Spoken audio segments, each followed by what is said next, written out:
오늘의 묵상 한 장은 잠언 25장입니다. 오늘 또 생명의 말씀과 기도의 능력으로 천국을 실감하는 은혜가 있기를 원합니다. 잠언 25장부터 잠언 29장까지 5장은 왕의 잠언이다 라고 불리어집니다.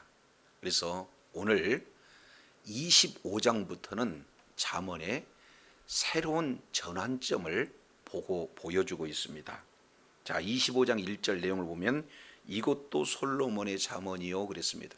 솔로몬의 잠언이기는 하지만 25장부터 29장까지 내용은 바로 히스기야 신하들이 편집한 잠언이다 이렇게 말씀하고 있어요.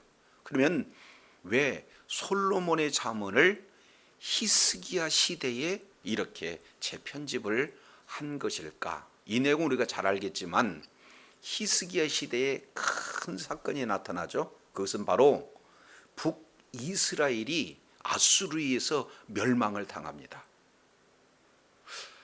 이제 북이스라엘이 이렇게 멸망당하는 것은 남유다에는 굉장히 큰 충격으로 받아졌고, 그리고 히스기야는 어떻게 하나님 관계가 설정이 되어야 이제 나라가 계속 유지가 될 것인가 하는 그 내용에 이제는 율법을 잘 정돈하고 그리고 신앙 개혁을 이렇게 진행하면서 백성들이 하나님의 말씀에 바로 설 것을 이제 이렇게 집중하는 그런 내용 가운데 솔로몬의 잠언을 재편집하고 있는 그런 내용이 소개가 되고 있습니다. 자, 그 중에 2절 내용을 살펴보면은 이를 숨기는 것은 하나님의 영화요 또 이를 살피는 것은 왕의 영화라.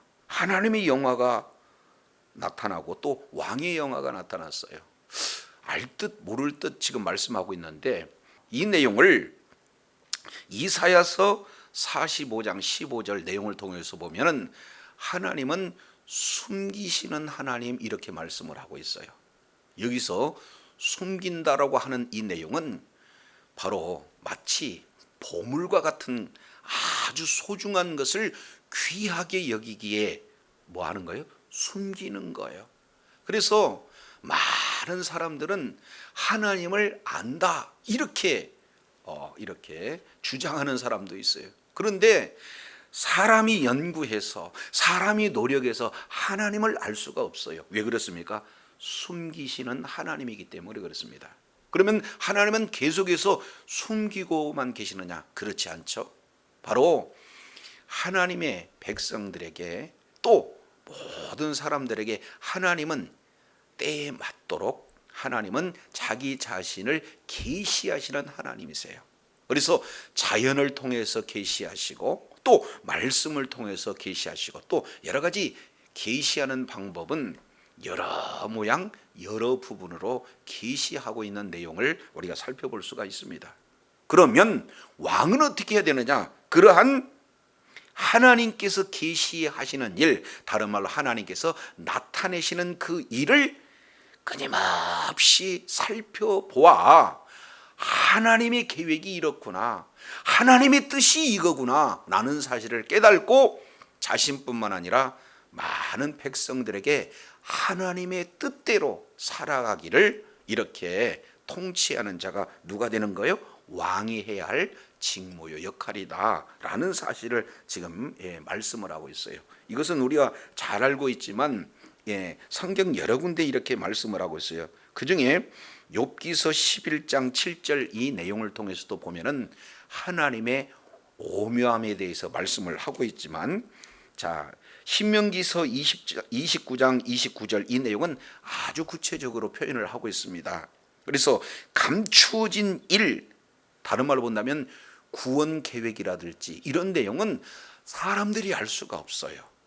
감춰진 거예요. 알 수 없는 영역을 그러면 어떻게 하느냐? 하나님께서는 나타내신다. 그래서 이제 우리와 우리 자손에게 나타내신 것은 우리와 우리 자손에게 이렇게 이루어지게 되어지는 것이다 라는 사실을 신명기를 통해서 말씀을 하고 계시죠.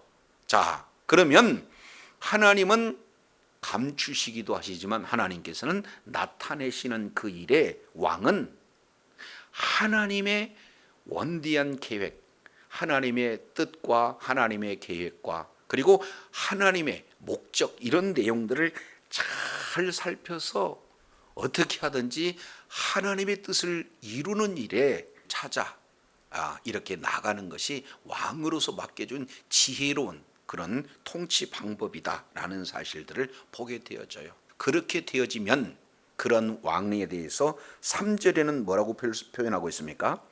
하늘이 높음과 그리고 땅이 깊음같이 왕의 마음을 뭐한다? 헤아릴 수가 없다는 거예요. 어떻게 하면은 하나님의 그 오묘한 하나님의 말씀에 높고 깊고 그리고 광대한 하나님의 뜻을 계속해서 찾다 보게 되어지면은 왕은 어떻게 됩니까? 더 깊은 진리를 깨닫게 되고 더 아주 광활한 하나님의 뜻과 계획을 이제 깨달아가는 그런 놀라운 그런 역사 가운데 보통 사람이 다다를 수 없는 그런 지혜자가 된다는 거예요. 헤아릴 수 없는 그런 존재가 되어진다는 거예요. 자, 그러기 위해서는 3절 마치 은혜에서 찌꺼기를 제어하는 그런 어떤 내용처럼 그래야 쓸만한 그릇이 되어지잖아요. 이것은 사도 바울도 바로 디모데후서 2장 20절 21절 내용을 통해서 보면은 그릇 하나님이 쓰시기 합당한 그릇은 어떻게 해요?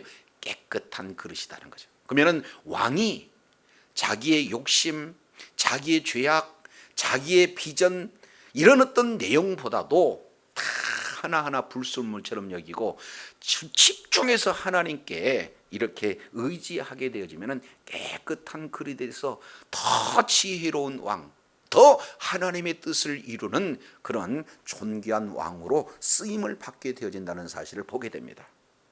북이스라엘 왕은 하나님을 의지하지 않았어요. 하나님을 대적했어요. 그로 말미암아 BC 722년 아수르에서 멸망을 당하게 되는 거죠. 그러니 남유다 왕 바로 히스기야 시대 때 히스기야 어떻게 하면 하나님의 뜻대로 통치를 할 것인가 하는 그런 내용 속에서 주어지는 왕과 하나님과의 관계성을 잘 묘사하고 있습니다. 자, 그러다 보면 왕은 이제 선정을 베풀게 되어지고 그렇다 보면은 5절에 어떤 내용을 말씀하고 있습니까? 주변에 악한 자를 제하는 거예요. 마치 은에서 찌꺼기를 제하는 것처럼 이제 하나님의 뜻대로 하나님의 말씀대로 살고자 하는 그런 자들을 많이 등용해야지 아첨한다든지 아니면 자기 유익을 구하는 자들을 곁에다 두게 되면은 선정을 베풀 수가 없다는 거예요. 그래서 이렇게 자기의 의로 말미암아 공의를 실천함으로 말미암아 하나님의 말씀대로 바로 통치함으로 말미암아 그 위가 견고해진다. 이것이 바로 왕에게 주어지는 그런 지혜다라는 사실들을 우리가 살펴보게 됩니다. 자, 그렇다면 이제는 백성들은 어떻게 해야 될 것인가? 일반 삶의 현장 속에서 어떤 자가 지혜로운 자가 될 것인가 하는 내용을 8절에 이렇게 표현하겠습니다. 너는 서둘러 나가서 다투지 말아라. 이 다툼의 문제, 지금 여기서 다툰다는 것은 하나의 송사의 문제가 되어지는 거거든요. 자, 그렇게 되어지면은 이웃에게 욕이 될 수 있다는 거예요. 자, 그러면 어떻게 해야 될까? 9절 너는 이웃과 다투거든 변론만 하고 그 다음에 남의 은밀한 일은 누설하지 말라 이렇게 말씀하고 있어요. 부득이 다투서는 안 되지만 다툼이 되어졌을 때는 뭐만 하라는 거예요? 변론만 해라. 그 이를테면 논점만 가지고 변론을 적극적으로 하라는 거예요. 그런데 그냥 자기의 정당성을 이렇게 이루기 위해서 어떻게든지 상대방의 약점을 집중적으로 드러내서 인격적인 손상을 준다든지 아니면은 그 사람만 알고 자기 자신과 알고 있는 비밀을 누설하게 되어지면 다툼이 종결된 이후에도 관계성에서 큰 문제가 된다는 겁니다. 그러니 원천적으로는 다투지 않은 것이 좋고, 다툰다 할지라도 이제는 바로 은밀한 일을 누설해서는 안 된다. 이것이 바로 다툼에서도의 지혜다라는 사실을 말씀을 하고 있는 것을 보게 됩니다. 자, 그러면서 11절부터 이제 13절까지 이 내용은, 그렇다면 이제는 뭐 이웃과의 관계에서, 사람과 사람과의 관계 속에서 참 중요한 요소가 뭐냐? 이 언어 생활이라는 거예요. 근데 그럼 언어를 어떻게 생활을 해야 지혜로운 언어 생활을 할 것인가 하는 내용이 11절에 기록되고 있습니다. 자, 11절은 이렇게 시작하죠. 경우에 합당한 말은 아루새긴 은쟁반의 뭐예요? 금사과. 그러니까 누구나 보면은 정말로 아름답다, 감탄할 만큼 그런 어떤 내용이 아루새긴 은쟁반, 그리고 그 자체에 금사과까지 났으니까 최상급을 2번 진행하니까 아주 최고의 장식품을 이렇게 말씀을 하고 있는 거예요.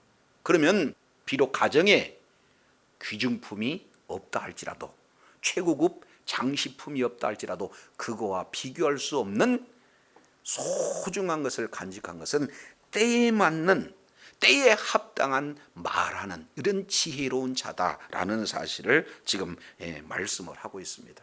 그러니까 말을요 잘하는 지혜가 필요하다, 이 내용을 말씀하고 있어요. 그러면은 두 번째 12절 내용을 통해서 보면, 슬기로운 자의 책망은 청종하는 귀에 뭐다? 금고리와 정금 장식이다, 이렇게 말씀을 하고 있어요. 경우에 합당한 말도 중요하지만 그 말을 듣는 자세가 어떤 자세요? 청종하는 귀, 그러니까 아주 말씀을 이제 배우고자 하는 그런 적극적인 태도로 들을 수 있는 귀. 그러니까 말도 잘해야 되지만 어떻게 되는 거예요? 말도 잘 듣는 것이 지혜다. 그래서 하나의 짝을 이루게 되어지는 거였어요. 말을 잘하는 지혜가 바로 아루새긴 금쟁반의 은쟁반의 금사과라면, 말을 잘 듣는 것은 뭡니까? 귀고리와 정금 장식, 그렇습니다. 그래서 말도 잘하고 또 동시에 말도 잘 듣고. 자, 근데 이 내용이 세 번째 13절에 충성된 사자에게는 그를 보낸 이에게 마치 추수하는 날의 얼음 냉수 같아서 능히 주인의 마음을 뭐한다? 시원하게 한다. 저도 여러분도 우리의 주인이 되신 우리 주님께 정말로 우리 주님의 마음을 시원케 하는 그런 복된 자들이 되어야 될 줄로 믿습니다. 그러면 어떻게 하면은 주인의 마음을 시원하게 할 수 있느냐? 그것은 충성된 자, 그 자가 뭐예요? 주님의 마음을 시원하게 한다. 그러면 문맥의 내용을 통해서 보면은 이 충성된 자는 어떻게 되는 거예요? 잘 듣고, 그리고 잘 말하고, 그래서 결국에는 그 말대로 이제 신실하게 충성되게 이제 실천하는 그런 자를 뭐라고요? 충성된 자, 이 내용을 말씀하고 있습니다. 자, 뭐 성경에는 여러 사항들을 이렇게 말씀을 하고 있는데, 자, 우리가 잘 알고 있는 나만 장군에게 바로 지혜로운 종이 있었습니다. 나만은 우리가 잘 알겠지만 아주 대장수예요. 그런데 나병이 걸려서 이제는 더 이상 그 가졌던 모든 영화도 다 이렇게 놓칠 수밖에 없는 상황이잖아요. 그런데 전쟁 때 잡은 히브리 소녀에 의해서 아주 기쁜 소식을 듣습니다. 우리 선생님 엘리사를 만나면 이런 나병 아무것도 문제가 아니에요. 그래서 이 말을 듣고 이제는 나아만이 엘리사를 향해서 찾아오잖아요. 그런데 엘리사가 버선발로 뛰어나서 맞아줘야 되는데 그것도 하지 않고 어떻게 됩니까? 그 종 게하시에게 시키는 거예요. 장군이시여, 요단강에 7번 몸을 뭡니까? 씻기만 하면은 낫습니다. 그러니까 나아만 장군이 어때요? 버럭 화를 내잖아요. 그랬을 때 지혜로운 종이 옆에서 경우에 합당한 말을 진행을 해요. 그잖아요. 아니 왕이시여, 왕에게 큰 일을 시키면 순종했을 거 아닙니까? 그런데 이렇게 작은 일에 순종하는 건 너무 쉬운 일이 아니겠습니까? 그랬더니 야, 경우에 합당한 말, 그런 지혜로운 종의 그런 어떤 내용도 중요하지만 그 얘기를 어떻게 해요? 잘 들어서 이제는 그 요단강에서 몸을 7번 담을 때 피부가 어떻게 해요? 아예 애기 피부가 되었다라는 사실을 보게 되면 경우에 합당한 말 중요해요. 동시에 그 말을 잘 듣는 청종하는 자세가 중요해요. 그런데 이것을 어떻게 돼요? 직접 실천하는 자리까지 가야 충성된 종이다라는 사실을 말씀을 하고 있습니다. 얼마나 중요해요. 하나님의 말씀을 저와 여러분은 잘 들어야 될 줄로 믿습니다. 듣기만 하면 안 돼요. 하나님의 말씀을 잘 듣고 삶 속에 순종했을 때 바로 우리의 주인의 마음이 시원하게 된다는 거예요. 그것을 예를 들어서 설명하잖아요. 똑같이 어떻게 말하고 있어요? 추수하는 날의 얼음 냉수. 이 내용은 추수해 본 사람들은 다 알 거예요. 추수하게 되어지면은 어떻게 됩니까? 이제 해가 있을 때 이 모든 일을 맞춰야 되기 때문에 열심히 해요. 그렇게 되면은 날은 덥죠. 땀은 이렇게 나죠. 갈증은 나오는데 그때 얼음 냉수 한 잔이면 얼마나 시원하겠어요. 이것이 바로 하나님의 마음을 시원케 하는 충성된 종의 내용들을 지금 말씀을 하고 있는 것을 보게 되어집니다.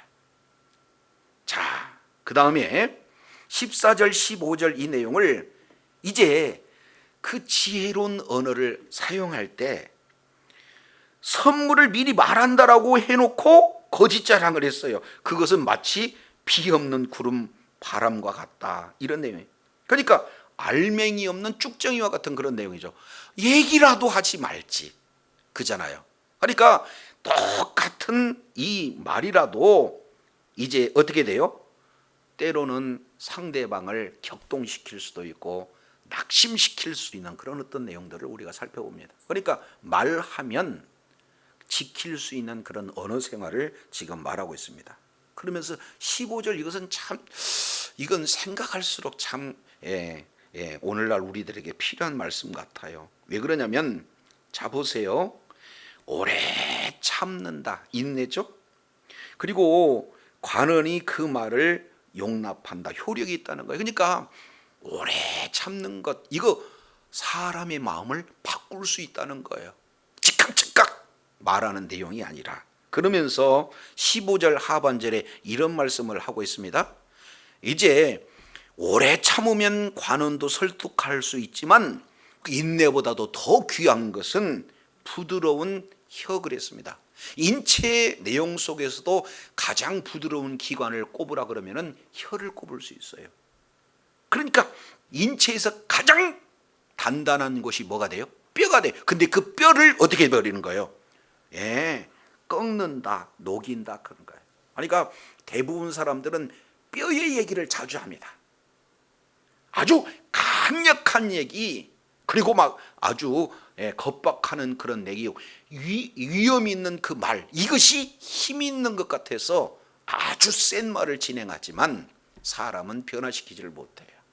오히려 마음에 앙금이 있을 수 있잖아요. 근데 부드러운 혀는 아무리 딱딱한다 할지라도 녹일 수 있다는 거예요. 완전히 변화시킬 수 있다.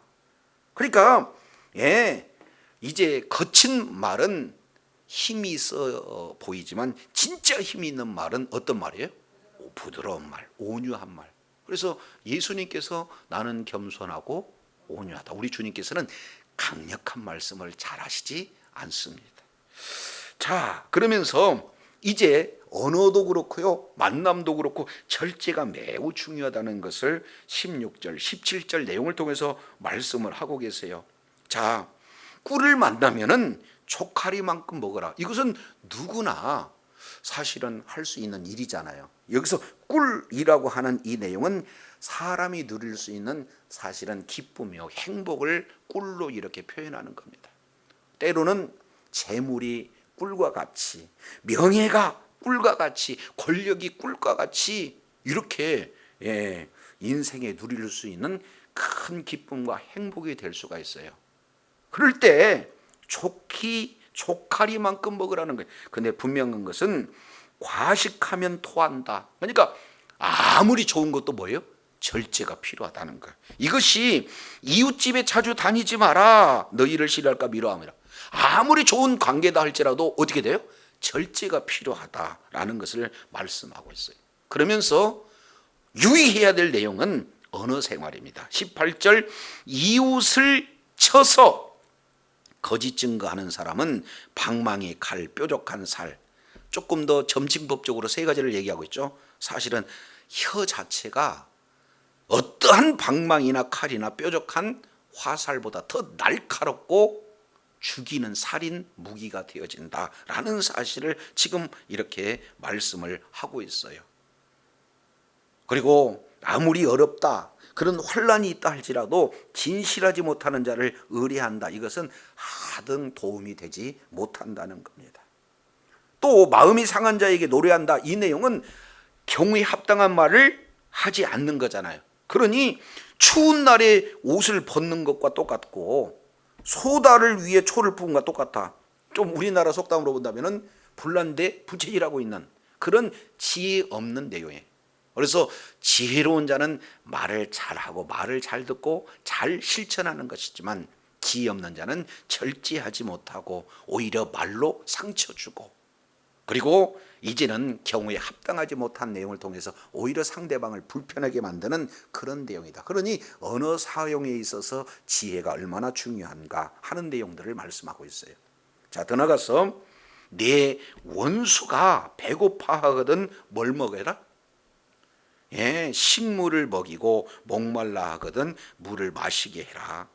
그렇게 하는 것이 핀 숯을 그의 머리를 놓는 것과 같다. 동시에 이것은 하나님께 상을 주시는 것이다. 이 내용을 누가 직접 실천했습니까? 예수님께서 실천을 하셨어요. 그래서 로마서 5장 이제 8절 이하 10절까지 내용을 통해서 보면은 우리가 아직 연약할 때, 우리가 아직 죄인 되었을 때, 우리가 아직 원수 되었을 때 원수된 우리를 위해서 직접 십자가에서 달리시면서 죽으신 분이 누구세요? 예수 그리스도라는 사실이에요. 그러니 이제 정말로 우리 심령 가운데 십자가로 충만한 그런 십자가의 그 은혜가 있으면 나는 할 수 없어도 성령님께서 이제 원수까지라도 더 도움을 줄 수 있는 그런 자리가 있으면 하나님은 반드시 상을 주신다. 그러니 이제는 이웃을 넘어 원수까지도 대하는 이런 바로 지혜, 이 내용을 지금 오늘 잠언 기자는 말씀을 하고 있는 것을 보게 되어져요. 자, 그러면서 24절, 다투는 여인과 함께 큰 집에서 사는 것보다 움막에서 혼자 사는 건 낫다. 이것은 혼자 살라는 의미라기보다는 어떻게 됩니까? 어떻게든지 화목한 그런 어떤 관계에서 살아라 하는 내용들을 말씀하고 있습니다. 자, 그러면서 이제는 이웃과의 관계에서 지혜가 무엇이고 원수와의 관계에서 지혜가 무엇인지 말씀하고 있으면서 동시에 이제 5절부터 28절까지는 자기 자신 관계에서 뭐예요? 지혜로운 삶이 얼마나 중요한지를 말씀을 하고 있습니다. 자, 25절도 똑같이 목마른 사람에게 냉수가 나와요. 자, 먼 땅에서 오는 좋은 기별. 요즘이야 핸드폰이 있고 또 뭡니까? 여러 가지 SNS가 잘 발달되어 있기 때문에 소식이 금방금방 주고받잖아요. 근데 시대적으로 옛날에는 소식 한번 기별 받으려면은 먼 곳에 오기 때문에 아주 무척 오랫동안 기다리잖아요. 그래서 먼 곳에서 오는 그 기별인데 좋은 기별이다. 그것은 마치 목마른 사람한테 냉수처럼 아주 기쁜 내용이라는 거예요. 그렇지 않습니까? 그러면은 나에게도 좋은 소식이면 이렇게 냉수를 먹는다는 기쁨이라면 상대방에게도 어떻게 돼요? 이런 좋은 기별을 하는 자가 돼야 돼. 같은 말도 소망 주고 비전 주고 힘을 주는, 그래서 이제는 살리는 언어를, 그런 자가 좋은 소식을 전하는 그런 어떤 자리에 있는 자다라는 사실을 보게 되어집니다. 자, 그러면서요, 자, 의인이 악인에게 굴복하는 것은 우물이 흐려지고 샘이 더러워진 거다. 그러니까 여기는 크게 세 가지 의인으로서 이제는 그 의인으로서 경계해야 할 지혜, 그 내용이 어떻게 되느냐? 끝까지 나는 나 혼자가 아니라 어떻게 됩니까? 우리는 그리스도인 그랬으니까 나의 모든 삶이 다 예수님을 뭐 하는 거예요?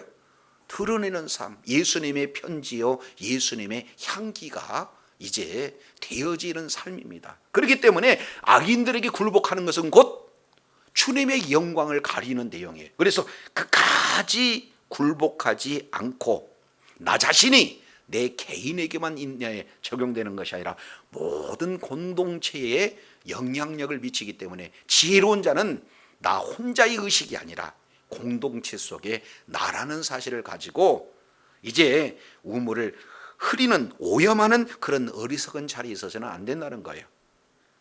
27절 내용을 통해서 보면은 꿀을 많이 먹는다. 이 절제죠. 이미 꿀이라고 하는 이 내용을 뭐라고 하냐면 자기 영예를 구하는 것이 헛되다. 그러니까 꿀을 많이 먹는 것, 자기 영예를 구하는 것, 이 얘기는 아예 고난 없는 영광만을 차지하는 거죠. 십자가 없는 부활, 이것만을 추구하는 이런 어떤 내용이 되어집니다. 그렇기 때문에 이제는 바로 나의 영화, 이 내용보다도 하나님의 영광을 위하는 삶, 이 자가 바로 지혜로운 그런 어떤 자세다. 그리고 28절 절제 중에 하나가 뭐냐? 자기 마음을 제어해야 된다. 제어하지 않으면 성이 무너진 것 같고 성벽이 무너진 것 같은 그런 치명적인 결과가 나타난다는 거예요. 그래서 오늘 잠언 25장을 통해서 이제는 어떻게 하면 왕으로서 하나님의 뜻에 맞는 통치를 통해서 이제 나라가 망하지 않고 하나님의 보호와 하나님의 은혜가 머물러 있는가. 동시에 바로 이제 하나님의 뜻을 구하는 지혜로운 삶에 사는 그런 어떤 백성들이 끝까지 하나님 앞에 정말로 잘했다 충성받는 주인의 마음을 시원케 하는 그런 자리에 있는 지혜가 무엇인가를 하나하나 말씀하고 있습니다. 따라서 영원한 우리의 주인이 되신 우리 주님의 마음을 시원케 하며 주의 뜻을 이루는 데 끝까지 존귀하겠습니다는 참된 지혜자로 하나님 앞에 영광 돌리는 주의 사랑하는 자녀들이 다 되기를 원합니다. 기도하겠습니다. 하나님 아버지, 오늘도 주님께서 이제 히스기야의 신하들이 편집한 잠언의 내용을 통해서 우리 하나님께서는 너무도 귀한 말씀, 생명의 말씀, 빛이 되는 그 말씀이기에 어떤 보아도 비교할 수 없는 그 말씀이기에 이제 숨겨놓으시기는 하지만 동시에 우리 하나님께서 때를 따라 은혜를 주시기 위해서 계시하시는 그런 하나님이심을 우리가 살펴봅니다.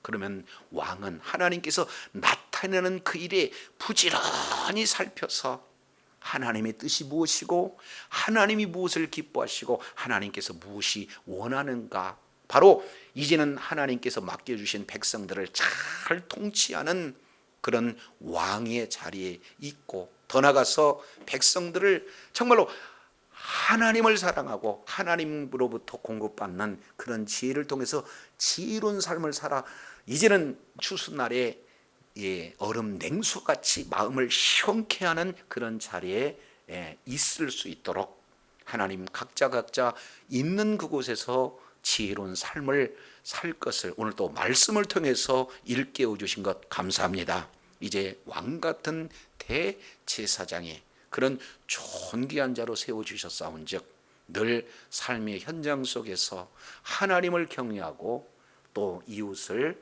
이렇게 잘 사랑을 실천하여 주의 뜻을 이루고 주님 앞에 존귀하게 쓰임받는 잘했다 충성된 종이라고 칭찬받는 주의 사랑하는 자녀들 다 되게 하여 주옵소서. 우리 구주 예수 그리스도 이름으로 기도드립니다. 아멘.